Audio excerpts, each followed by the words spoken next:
నిన్న మ్యాచ్ చూస్తున్నప్పుడు చాలా భయం వేసింది. నిజంగా మ్యాచ్ ఓడిపోతామని కాదు, మ్యాచ్ ఎక్కడ గెలుస్తామేమోనని భయం వేసింది. ఎందుకు భయం వేసింది అనే దానికి కూడా కారణం చెప్తాను. మేబీ ఇది కొంచెం కాంట్రవర్షియల్ అవ్వచ్చేమో కానీ బట్ మనసులో ఉన్న బాధ అన్నమాట. సో దాన్ని ఇక్కడ చెప్తాను. సో ఈ వీడియో లాస్ట్ వరకు చూడండి, డెఫినెట్లీ లైక్ చేయండి. సో వీలైతే సబ్స్క్రైబ్ కూడా చేసుకోండి వీడియో మొత్తం చూసిన తర్వాత.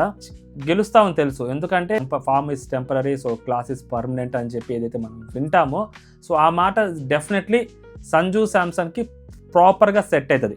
ఎందుకంటే సంజు శాంసన్ అనే వ్యక్తి ఎలా ఆడగలుగుతాడు అనేది సో చాలామంది క్రికెట్ చూసే అభిమానులకు తెలుసు. మేబీ సెలెక్టర్స్కి తెలియకపోవచ్చు. సో మొన్నటి వరకు సరిగ్గా ప్రాపర్ ఛాన్సెస్ ఇవ్వకపోవచ్చు. So wicket keeper cum batsmen చాలామంది ఉండటం వలన సో కాబట్టి మేబీ సంజు శాంసన్కి ఛాన్స్ ఇవ్వలేదు. బట్ సంజు శాంసన్ ఏంటనేది మనం ఐపీఎల్లో చూసుంటాము. రంజీ ట్రోఫీలో సంజు శాంసన్ కొట్టిన రన్స్ గురించి మనం వినుంటాము.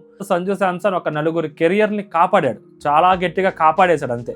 లేకుంటే నలుగురు మోస్ట్లీ అసలు వాళ్ళ కెరియర్లో ఉండేవేమో కాదు.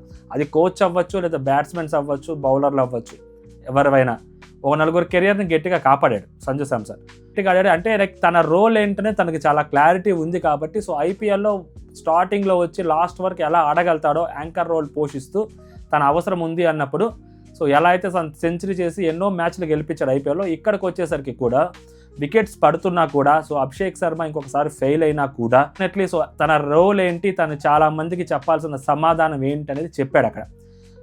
ఎందుకు అంత మాట్లాడుతున్నాడంటే లైక్ అతను ఎంత ఓపిక్గా ఆడారంటే లాస్ట్ వరకు ఆడడం కోసం 12 4లు కొట్టడం అనేది దానికి నిలువెత్తు సాక్ష్యం అనమాట. అఫ్కోర్స్ సపోర్ట్ కూడా వచ్చింది. సో తర్వాత హార్దిక్ పాండ్యా దగ్గర నుంచి కానీ సో దూబే దగ్గర నుంచి కానీ సో లాస్ట్లో సపోర్ట్ వచ్చింది. సో మ్యాచ్ గెలిచాం. డెఫినెట్లీ ఇదే ఊపులో మళ్ళీ ఉంటుంది. సెమీఫైనల్లో మళ్ళీ ఆబ్వియస్లీ గెలుస్తాము సౌత్ ఆఫ్రికా మీద, ఫైనల్స్కి వెళ్తాం, దీంట్లో డౌట్ లేదు. ఫైనల్లో కూడా గెలవచ్చనే హోప్లో ఉన్నాము, గెలుస్తారని నమ్మకంతో ఉన్నాం. ఇదంతా ఒక ఎత్తు. మ్యాచ్ గెలిచిన తర్వాత బాధపడతాను, ఖచ్చితంగా భయం వేసింది మ్యాచ్ గెలుస్తారని అనుకున్నాను చూసారా. దానికి కారణం ఏంటంటే ఎప్పుడైతే లాఫ్టెడ్ షాట్ కొడతారో సో 4 సర్కిల్ మీదుగా కొట్టిన తర్వాత తను చేసిన పని చూశారు కదా మీరు. సో మోకాల మీద కూర్చొని అల్లాకి, జీసస్కి, అలాగే మన దేవుళ్ళకి కూడా ప్రార్థిస్తాడు. मस्ट विन मुकाबले को मस्ट वॉच मुकाबला बना दिया है, स्टाइलिश भी है आज सब. అది అక్కడ భయపడ్డా నేను. ఎందుకు అంటే last time so world cup semifinals Australia మీద జెమీమా గుర్తుంది కదా, 125 కొట్టింది 134 బాల్స్లో. తను మ్యాచ్ గెలిచిన తరువాత నాకు చాలా హ్యాపీగా ఉంది, ఈరోజు నేను కాదు మ్యాచ్ ఆడింది, నా వెనక ఉండి జీసస్ నాతో మ్యాచ్ ఆడిపించాడు, నా వెనక జీసస్ ఉన్నాడు కాబట్టే నేను గెలిచాను అని తను ఒక మాట చెప్పింది. Firstly, I want to thank Jesus because I couldn't do this on my own. I know he carried me through today. తన ఆనందాన్ని సో తను నమ్ముకున్న దేవుడు సో నన్ను ఇంత దూరం నడిపించాడు ఈరోజు అని చెప్పి ఆ అమ్మాయి చెప్పుకుంది. ఆడింది ఆ అమ్మాయే, బట్ ఆ అమ్మాయి ఏదైతే బిలీఫ్ చేస్తుండదో ఆ బిలీఫ్ని ఆ అమ్మాయి అక్కడ చెప్పింది. సో ఆ చెప్పినప్పుడు చాలామంది అమ్మాయిని ట్రోల్ చేశారు, అమ్మాయిని రోస్ట్ చేశారు, చాలా దారుణంగా మాట్లాడిన వాళ్ళు కూడా ఉన్నారు. చాలామంది బయటకు వచ్చి వీఆర్ ఇండియన్స్, అలా మాట్లాడటం తప్పు, మీరు అలా ట్రోల్ చేయటం తప్పు, ఆ అమ్మాయి బిలీఫ్ని ఆ అమ్మాయి అక్కడ చెప్పుకుంది అని చాలామంది మాట్లాడారు కూడా, మనం విన్నాం, మనం చూసాం కూడా. సో అదే మళ్ళీ రిపీట్ అవుతుందేమో అని భయం వేసింది నిజంగా.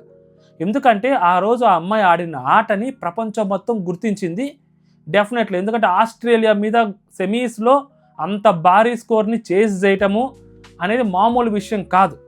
అలాంటిది ఆ అమ్మాయి చేసి తర్వాత ఆ అమ్మాయికి అప్పటి వరకు ఆ అమ్మాయికి వచ్చిన అవకాశాలు ప్రాపర్గా యూటిలైజ్ చేసుకోలేక ఆ మ్యాచ్ ఆడి ఆ అమ్మాయి కాంట్రిబ్యూషన్ ఇండియాకి ఇచ్చింది అని చెప్పి ఆ అమ్మాయి అంత ఆనందంలో ఆ ఎమోషన్లో ఒక మాట మాట్లాడింది వాళ్ళ దేవుడి గురించి అని చెప్పి ఎంతో ట్రోల్ చేసాం మనం, చాలామంది ట్రోల్ చేశారు. ఇప్పుడు సంజు శాంసన్ విషయంలో అదే జరుగుద్దేమోనన్న భయం అయితే నిజంగా అనిపించింది. ఎందుకంటే డెఫినెట్లీ అతను ఒక క్రిస్టియన్, డెఫినెట్లీ మ్యాచ్ గెలిచిన తర్వాత ఒకవేళ దేవుడి గురించి చెప్తే మళ్ళీ ఇలాగే ట్రోల్ అవుతాడేమో. సరికి సంజు శాంసన్ అలా చేసినప్పుడు అమ్మయ్య ఫీలింగ్ రిలాక్స్డ్ అనిపించింది నిజంగా. ఎందుకంటే మళ్ళీ అతను వచ్చి లేచి సో మళ్ళీ వాళ్ళ దేవుడి గురించి తను చెప్పుకుంటే మళ్ళీ ఎక్కడ ట్రోల్ చేస్తారో, మళ్ళీ ఎక్కడ గలబ అవుతుందో, అదొక ఎక్కడ కాంట్రవర్సీ అవుతుందో. సో దేశంలో తెలుస్తుంది కదా మనకి ఎలాంటి కాంట్రవర్సీలు జరుగుతున్నాయనేది. సో అలాంటి కాంట్రవర్సీ మళ్ళీ అవుతుందేమో, ఒక ఇండియన్ ప్లేయర్ని మనం ఇండియన్ ప్లేయర్ లాగా చూడాలి మనం బేసిక్గా. బట్ ఒక ఇండియన్ ప్లేయర్కి తనకంటూ ఒక బిలీఫ్స్ ఉంటాయి, తన నుంచి వచ్చిన వాళ్ళు ఉంటారు, వాళ్ళు ఇండియాకి రిప్రజెంట్ చేస్తుంటారు. సో అలాగా వాళ్ళు ఇండియాకి రిప్రజెంట్ చేసినప్పుడు వాళ్ళు ఆడిన ఆటని వాళ్ళు సెల్ఫ్ అసెస్మెంట్ చేసుకుంటున్నప్పుడు డెఫినెట్లీ వాళ్ళు ఏదో ఒక దానికి డిపెండ్ అయి ఉంటారు. లైక్ గాడ్ కానీ, లేకుంటే ఇంకొకటి కానీ వాళ్ళ దేవుడు వాళ్ళకి ఇచ్చిన నమ్మకం అవ్వచ్చు. డెఫినెట్లీ ఇప్పుడు మన విరాట్ కోహ్లీ అవ్వచ్చు, కొంతమంది అవ్వచ్చు. మనం గుళ్ళకి వెళ్తాము, మనం కొన్ని ప్లేసెస్కి వెళ్తాము. లాస్ట్ టైము మన వాళ్ళు వచ్చినప్పుడు సింహాచలం గుడికి వెళ్ళారు, వైజాగ్ వచ్చినప్పుడు సూర్యకుమార్ యాదవ్ వాళ్ళందరూ వెళ్ళారు. సో అప్పుడు వచ్చి మనం ఏం మాట్లాడాం, చాలామంది మన కల్చర్ని ఎలా చూస్తారు, అలాగే వాళ్ళకు ఒక కల్చర్ ఉంటుంది. లాస్ట్ టైం జమీమా విషయంలో చాలా పొరపడ్డారు, చాలా తొందరపాటు పడ్డారు, చాలా అవమానించారు ఆ అమ్మాయిని. సో ఇప్పుడు కూడా అలా జరుగుద్దేమోనని భయపడ్డాను కానీ, బట్ ఇతను మాట్లాడుతున్నప్పుడు and I've always had a very special journey with lots of ups and downs, but I've kept on doubting myself, kept on thinking what if, can I make it, but I kept on believing, and thanks to the Lord Almighty. He knows, Jesus తన వెనుకున్నాడని చెప్పి తను చెప్పింది, almighty నా వెనకున్నాడు, నన్ను ముందుకు నడిపించాడు అని తను చెప్పాడు. ఎంత బాగా అనిపించిందంటే అక్కడ అరే అమ్మ ఒక కాంట్రవర్సీ లేకుండా సో అందరికీ రెస్పెక్ట్ ఇస్తూ సో తను మాట్లాడిన విధానం కూడా చాలా బాగా అనిపించింది. అంటే గేమ్లోనే కాదు, సో బయట కూడా తను చూపించే ఆ గెస్చర్ ఏదైతే ఉందో టువార్డ్స్ ఆల్ రిలీజియన్స్, అది చాలా బాగా అనిపించింది నిజంగా. అంటే ఒక కంట్రీకి రిప్రజెంట్ చేస్తున్న పర్సన్, సో లాస్ట్ టైం జరిగిన కాంట్రవర్సీ అది కూడా తప్పు కాదు, బట్ దాన్ని ఒక కాంట్రవర్సీ చేస్తారని ఒక చిన్న ఇది ఉంటుంది. ఎందుకంటే ఆట ఆడి కష్టపడి ఆడిన ఆటకి విలువ లేకుండా ఒక కాంట్రవర్సీని హైలైట్ చేయటం, ఆ ఆటను గుర్తించకపోవడం అనేది కూడా ఆ పర్టికులర్ క్రికెటర్ని ఖచ్చితంగా బాధిస్తుంది.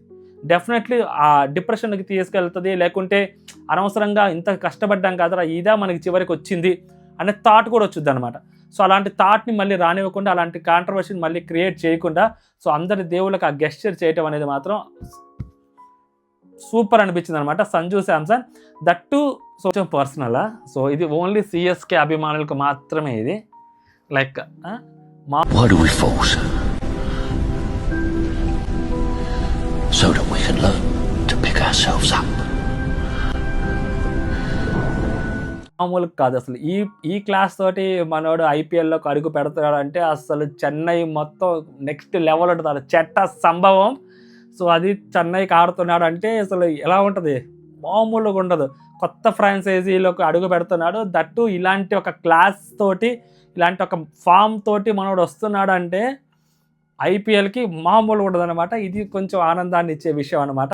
తలా ఫ్యాన్గా, సిఎస్కే ఫ్యాన్గా ఇది మాత్రం కొంచెం గెట్ బూస్టప్ అనమాట. బట్ ఎనీవే అది మాత్రం నిజంగా చాలా ఆ టైంలో భలే బాధ అనిపించింది. అలాంటిది చేయకుండా సో తిని ఇలా చేయటం అనేది చాలా బాగా అనిపించింది అనమాట. సో దీని మీద మీ ఒపీనియన్ మీరు కామెంట్ చేయండి. డెఫినెట్లీ కాంట్రవర్సీ అనుకుంటే సో డెఫినెట్లీ కాంట్రవర్సీ అయ్యేవాలి, ఎందుకంటే లాస్ట్ టైం జరిగిన దానికి చాలా హర్ట్ అయ్యారు చాలామంది కూడా. సో ఇప్పుడు కూడా అలాగే రిపీట్ అయిద్దేమో అని అనుకున్నాను, కానీ రిపీట్ కాగలేదు కాబట్టి నిజంగా చాలా బాగా అనిపించింది అనమాట. సో మీ ఒపీనియన్ కూడా మీరు కామెంట్ చేయండి ఈ విషయంలో. అంటే జై హింద్.